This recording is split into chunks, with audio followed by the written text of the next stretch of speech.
Dr. Sarah Chen stood at her observatory console, staring at the data streaming across her screens with growing disbelief. The signal patterns she'd been tracking for the past 3 months had finally resolved into something coherent, and what they revealed was beyond anything she'd imagined. Dr. Chen, her assistant, James, called from across the room. "The quantum arrays are picking up something new. You need to see this." Sarah moved to his station, her heart racing as she observed the new readings. The signal wasn't just coherent. It was getting stronger, and it was headed directly toward Earth. Within hours, every major observatory on the planet had confirmed her findings. Within days, the world's governments had mobilized their resources, but nothing could have prepared humanity for what happened next. The first ships appeared in orbit without warning. Massive vessels of impossible geometries, their surfaces rippling with colors that shouldn't exist in natural space. The world held its breath, waiting for either salvation or destruction. Instead, they received a message. "People of Earth," the transmission began, translated simultaneously into every known human language. "We are the Galactic Concordat. We come seeking your help, for you possess something unique in all the known galaxy, something that may be our only hope against extinction." In the United Nations emergency session that followed, Sarah found herself seated beside world leaders and military commanders, trying to make sense of what the aliens had revealed. The threat they faced was unlike anything humanity had conceived of in their wildest science fiction. They called it the Void Plague, a cosmic infection that devoured entire solar systems, breaking down matter at the quantum level and rewriting the fundamental laws of physics in its wake. The Concordat, with all their advanced technology, had been fighting a losing battle against it for centuries. But why us? General Maria Rodriguez asked the alien representative, a crystalline being who called itself Ambassador X. "What could we possibly have that your civilization doesn't?" The ambassador's crystalline form shifted colors as it responded. "Your biology. Your entire planet. You exist in an environment that should be impossible according to our understanding of life. Your bodies constantly fight off millions of microscopic invaders. You adapt. You evolve. You thrive in conditions that would kill most species in the galaxy." Sarah watched the holographic display showing the spread of the Void Plague across the galaxy. "You're saying we're naturally resistant?" "More than resistant," X replied. "Your entire planet has evolved defenses against quantum-level threats. The very bacteria in your gut possess mechanisms we've never seen before. We believe, with your help, we can develop new weapons against the plague. But we need more than your biology. We need your warriors, your scientists, your survivors." The room fell silent as the implications sank in. Humanity, long wondering if they were alone in the universe, had not only made first contact, but were being asked to save it. General Rodriguez was the first to speak. "What exactly are you proposing?" "A merger of our technologies with your biological resistance," X explained.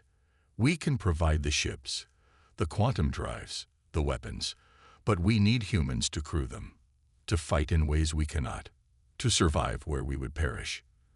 The next few weeks passed in a blur of activity.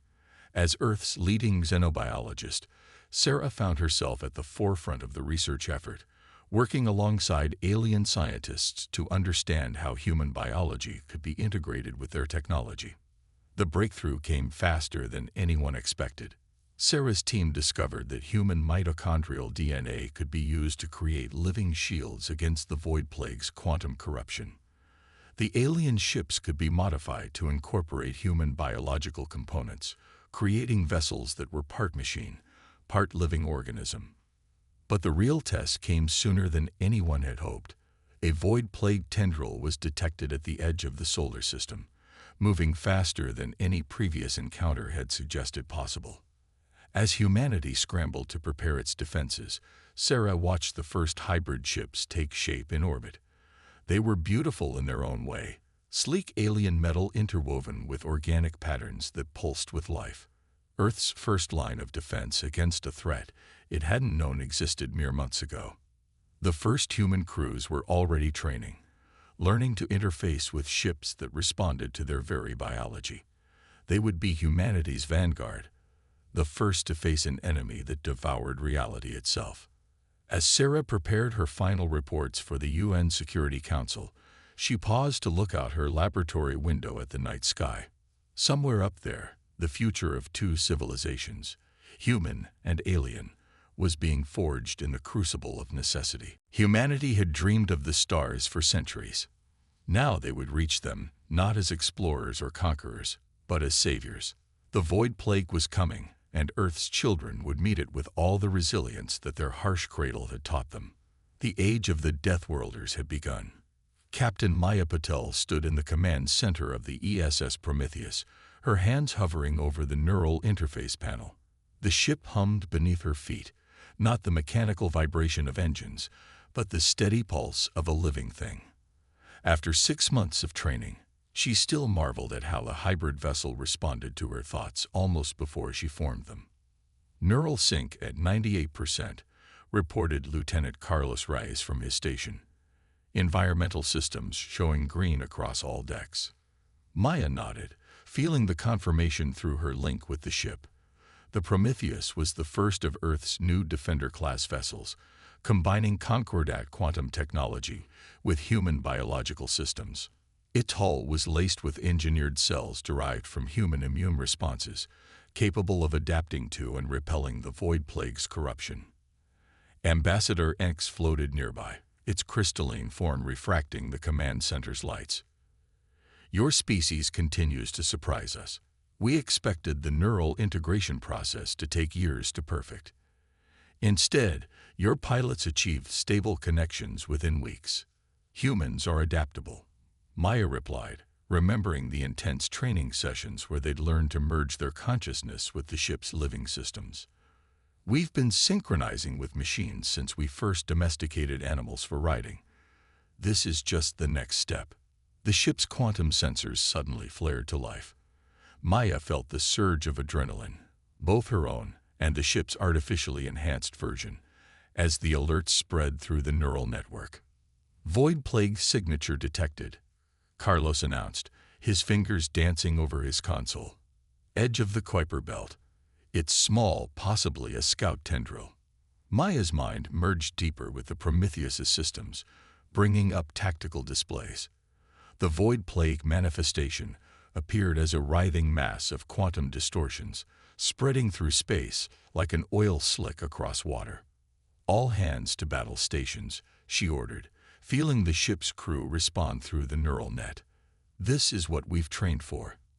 Ambassador X, I suggest you return to your shielded chamber. The crystalline being pulsed with acknowledgement before gliding away. The Concordat's physiology was particularly vulnerable to the plague's effects, one reason they needed human crews so desperately. Tactical, prepare the biogenic torpedoes. Engineering, route power to the immune response shields. Maya's commands flowed through the neural link even as she spoke them aloud, and redundancy drilled into them during training. The Prometheus moved with liquid grace, its hybrid systems allowing for maneuvers that would be impossible in a purely mechanical vessel. 2 other ships of the Defender class, ESS Hyperion and ESS Atlas, fell into formation alongside them. All ships maintain neural sync, Maya broadcast to the fleet. Remember your training. The plague will try to corrupt our systems. Let your immune responses flow through the ship naturally. Don't fight the process. The void plague tendril sensed their approach, shifting its pattern in ways that defied normal physics. Where it touched space, reality itself seemed to unravel, quantum fields warping into impossible configurations. First contact in 30 seconds, Carlos reported. Immune response shields at maximum. Maya felt the ship's excitement, or perhaps it was her own, as they closed with the enemy. This would be humanity's first real combat test against the threat that had brought the mighty Concordat to Earth begging for help. The battle began without warning. The plague tendril lashed out, attempting to corrupt the ship's quantum fields. Maya felt the attack through her neural link. It was like being submerged in liquid mathematics, every equation trying to rewrite her existence. But the hybrid ships were ready. Layers of engineered immune responses activated automatically, biological and technological defenses working in perfect harmony. Where the plague touched their shields, it found itself facing the same robust defensive systems that had allowed humanity to survive countless pandemics and biological threats. Shields holding at 87%. Carlos called out. The biological components are adapting to the attack pattern. Launch biogenic torpedoes, Maya ordered. Let's show this thing what Earth's immune system can do on an interstellar scale. The weapons, developed from human white blood cells enhanced with quantum technology, streaked toward the plague tendril. Where they struck, they began breaking down the corruption, converting the twisted quantum fields back to normal space. The plague recoiled, attempting to adapt. But the torpedoes adapted faster, their human-derived systems displaying the same resilience that had frustrated microscopic invaders for millions of years. The tendril is retreating, Carlos reported after several tense minutes, quantum readings returning to normal parameters. Maya allowed herself a small smile as she felt the ship's systems begin to relax. Damage report. Minor quantum field fluctuations in the outer hull, but the biological components are already repairing them. No permanent damage. Through her neural link, Maya could feel the satisfaction radiating from both crew and ship. They had faced humanity's greatest enemy and emerged victorious. But she knew this was only the beginning. Send all battle data to Earth Command and the Concordat, she ordered. They'll want to analyze every detail of this engagement. As the Prometheus and its sister ships maintained their guard position, Maya reflected on how far humanity had come in such a short time. They had taken their greatest weakness, their evolution on a deadly world that forced constant adaptation, and turned it into their greatest strength. The void plague would return, stronger and more adapted. But so would they. That's what humans did best. Adapt, overcome, survive. And now they would teach the rest of the galaxy how to do the same. Dr. Sarah Chen stood before the emergency session of the Combined Defense Council, her holographic presentation showing the grim reality they now faced. The room was filled with both human military leaders and crystalline Concordat representatives, all focused on the massive display of the Void Plague's advance. The enemy is learning, she stated, highlighting multiple sectors where defense lines had been breached. Our initial victories taught it about our capabilities, and it's adapting faster than we anticipated. The latest attack patterns show signs of organized intelligence. General Rodriguez leaned forward, her weathered face illuminated by the holographic display. You're saying it's becoming conscious. More like achieving a form of collective quantum awareness, Sarah replied. Bringing up new data streams. Captain Patel's engagement last month revealed something crucial. The plague isn't just corrupting space anymore. It's starting to understand it. The Void Plague's latest offensive had overwhelmed 3 Concordat systems in less than a week. Traditional defensive lines had crumbled, and even the new hybrid ships were struggling against the evolved threats. We need to change our approach, a new voice announced. Commander Jason Chen, no relation to Sarah, stepped forward. As the tactical coordinator for Earth's defensive fleet, he had been studying the plague's new patterns extensively. The enemy adapts to fixed strategies, he continued, manipulating the holographic display to show his analysis. So we need to become more unpredictable, more human. Ambassador X's crystalline form shifted colors in what Sarah had learned to recognize as intense interest, explaining, throughout our history, humans have excelled at asymmetric warfare, Jason explained. When faced with superior forces, we don't try to match them strength for strength. We change the rules of engagement. He brought up tactical simulations showing new ship configurations and battle strategies. We've been using our hybrid ships like traditional space vessels, just with biological enhancements. Instead, we need to treat them like living organisms in combat. Sarah caught his meaning immediately. Like an immune system responding to infection, not just individual cells, but a coordinated defense using multiple approaches simultaneously. Exactly, Jason nodded. I propose reorganizing our fleet into what we're calling immune response squadrons. Each group will have specialized functions, just like the different cells in our immune system. The next hour was spent detailing the new strategy. Heavy cruisers would become macrophages, actively engaging and containing plague manifestations. Faster corvettes would act as helper cells, coordinating responses and adapting strategies in real time. Specialized ships would mimic the role of memory cells, learning and distributing information about new plague variants. Implementation began immediately. Within days, the entire Earth defense fleet had been reorganized. Captain Maya Patil found herself in command of one of the new response squadrons, the Prometheus serving as the central coordination vessel. The Void Plague tested their new strategy sooner than anyone expected. A massive manifestation appeared at the edge of the Arcturus system, larger than any previously encountered. All ships initiate immune response protocols. Maya ordered through the neural network linking her squadron. Remember your training. Move like living cells, not machines. The battle that followed would be studied for years to come. The human fleet flowed like a living organism, ships moving in patterns that seemed chaotic, but were precisely coordinated through their neural links. Where the plague adapted to counter one approach, the fleet simply shifted to another, displaying the same flexibility that had allowed human immune systems to combat countless diseases. Squadron 3 contained that flanking tendril, Maya commanded, feeling the battle flow through her neural connection. Squadron 7 begin memory implementation of the new attack pattern. The plague fought back with terrifying intelligence, its quantum corruption attempting to rewrite the very laws of physics around the human ships.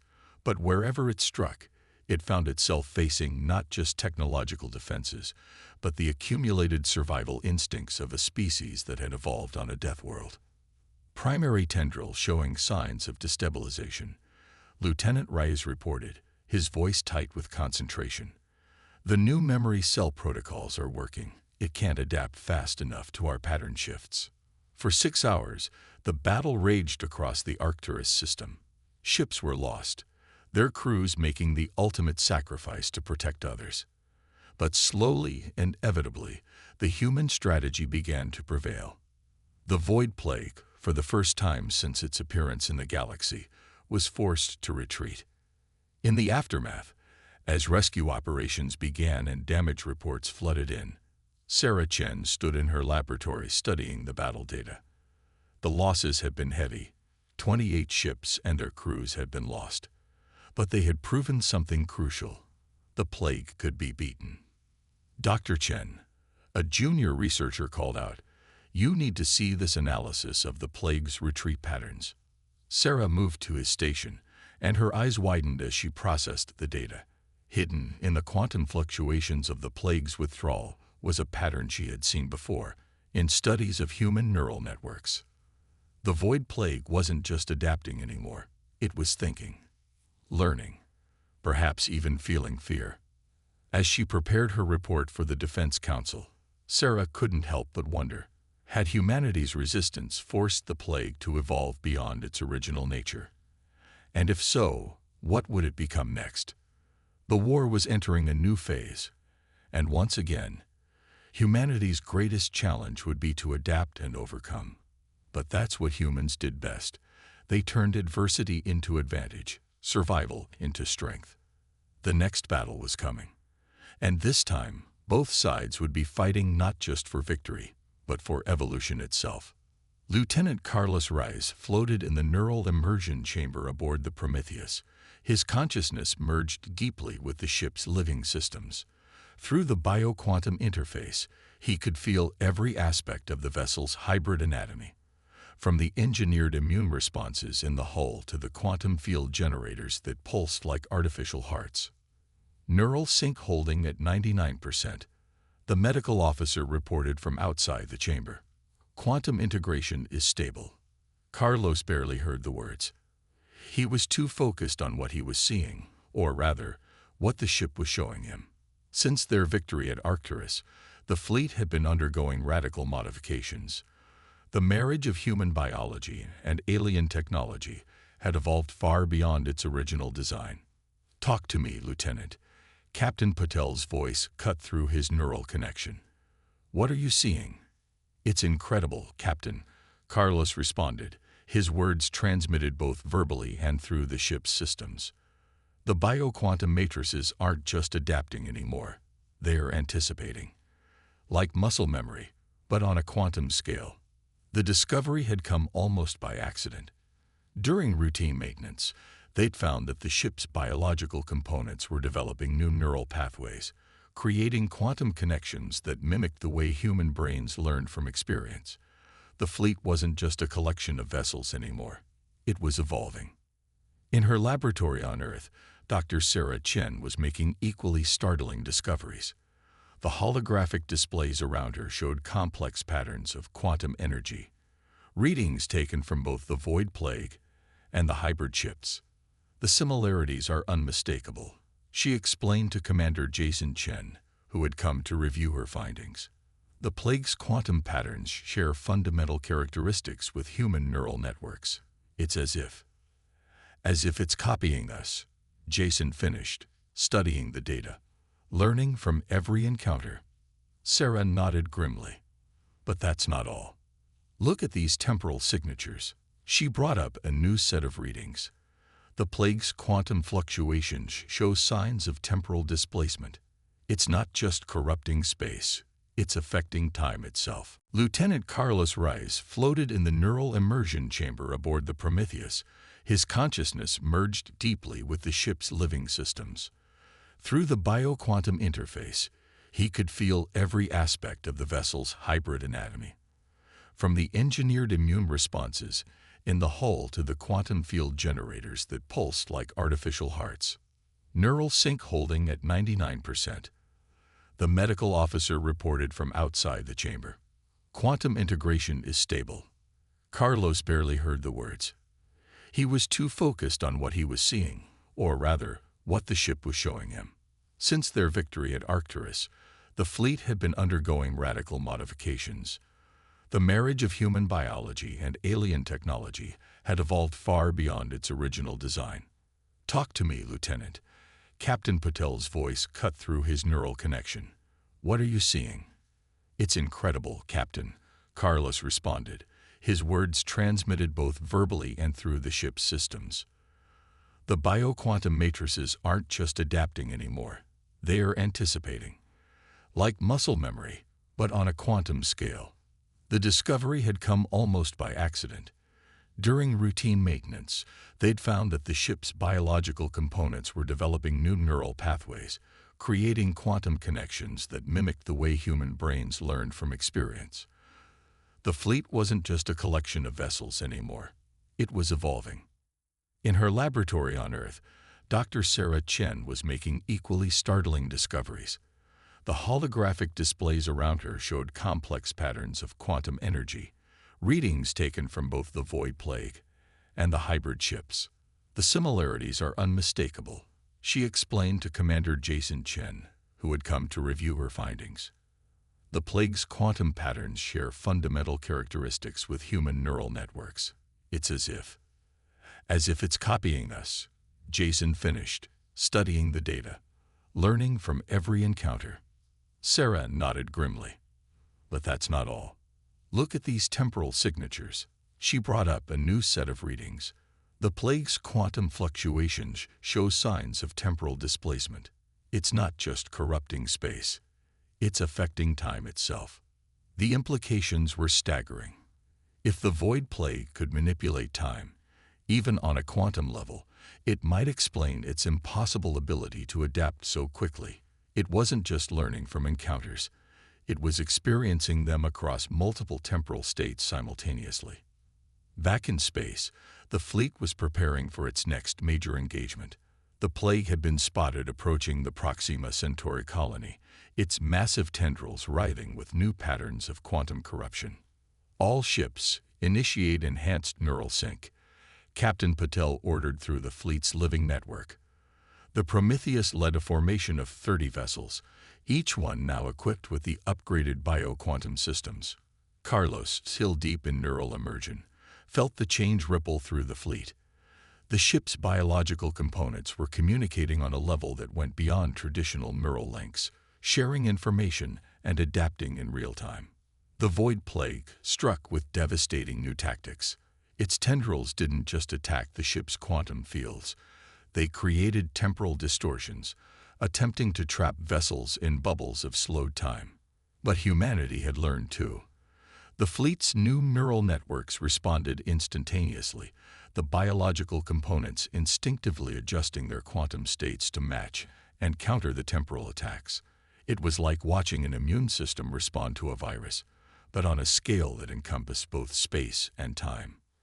The combined fleet of Earth and the Concordat gathered at the edge of known space, preparing for what could be their final battle. Over 300 ships, each one a living fusion of human biology and alien technology, formed a formation unprecedented in galactic history. In the neural command center of the Prometheus, Captain Maya Patel felt the weight of command more heavily than ever. Through her enhanced neural link, she could sense the determination of every crew member, human and alien alike. The quantum traces are stronger than ever, Lieutenant Carlos Reyes reported from his immersion chamber. We're definitely approaching the plague's point of origin.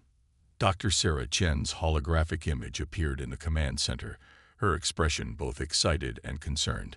The temporal distortions are increasing exponentially. Whatever damaged the plague's consciousness, we're getting close to where it happened. The discovery had changed everything. The Void Plague wasn't just a mindless force of destruction.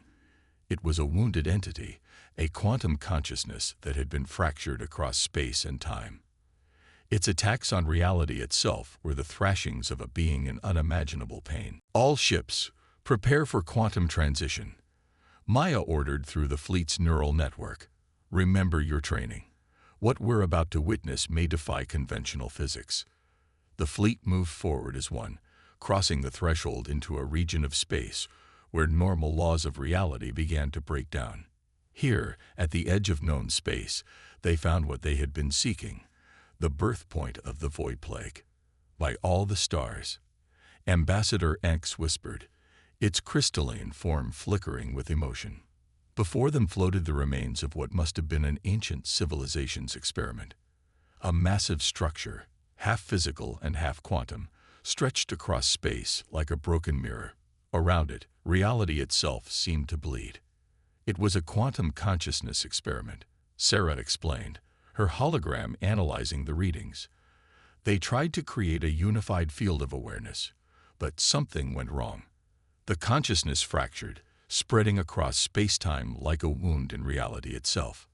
The Void Plague reacted to their presence with unprecedented force. Massive tendrils of quantum corruption lashed out, carrying patterns of unbearable pain and confusion. Ships that would have been destroyed months ago now held firm, their biological components adapting and responding. This isn't just a battle, Carlos called out through his neural link. It's a chance to heal something that's been suffering for eons. Maya made her decision. All ships, initiate Protocol Omega.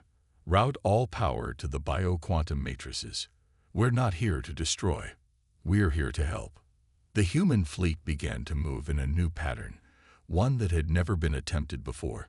Using their evolved neural networks, they began to establish a quantum resonance with the plague's fractured consciousness. It's working, Sarah reported excitedly. The bio-quantum fields are synchronizing. We're establishing a connection. Through their neural links, every human crew member began to feel it.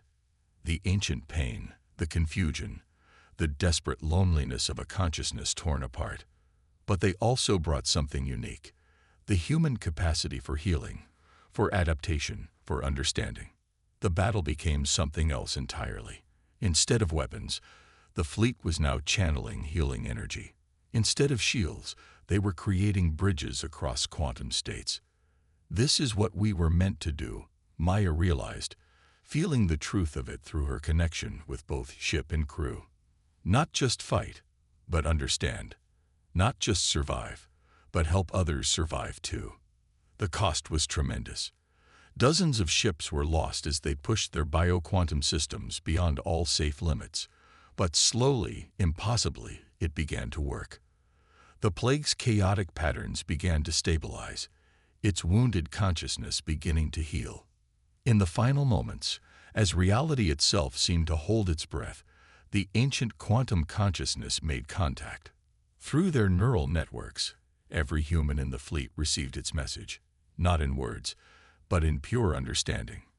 It had been alone, afraid, in pain. Now it wasn't anymore. Now it could heal. The transformation was beautiful and terrifying to witness. The void plague's destructive tendrils reformed into streams of pure quantum energy. The fractured consciousness began to reintegrate, guided by the combined empathy and resilience of humanity's neural network. When it was over, the fleet faced not an enemy, but a new form of life. The healed consciousness remained in its original location, no longer a plague but a presence, a guardian of the quantum boundaries of space-time. In the aftermath, as the surviving ships began their journey home, the implications of what they had achieved began to sink in. Humanity had not just saved the galaxy, they had expanded the very definition of life and consciousness. Ambassador Enx addressed the combined fleet, its crystalline form glowing with emotion. "We asked for your help because you were strong, because you had evolved on a death world. But you showed us something far more important. That true strength lies not just in surviving, but in helping others survive." The war was over, but humanity's role in the galaxy was just beginning. They had proven themselves not just warriors, but healers, not just survivors, but teachers. The very traits that had made them feared. Their adaptability, their resilience, their capacity for understanding the unknown, had become their greatest gifts to the galaxy. As the Prometheus led the fleet home, Maya looked out at the stars with new eyes. They had feared these Deathworlders, these humans who had evolved on a planet that should have killed them. Instead, they had found not just protectors, but pioneers of a new way of understanding life itself. The age of isolation was over. The age of healing had begun, and humanity, born on a death world, but driven by an unquenchable desire to understand and help, would lead the way into this new frontier. In the quantum silence of healed space, a consciousness that had once been the void plague sent out one final message, not of pain or destruction, but of gratitude. The Deathworlders had taught it what their harsh evolution had taught them. That life, in all its forms, finds a way not just to survive, but to thrive. And in that truth lay the greatest victory of all.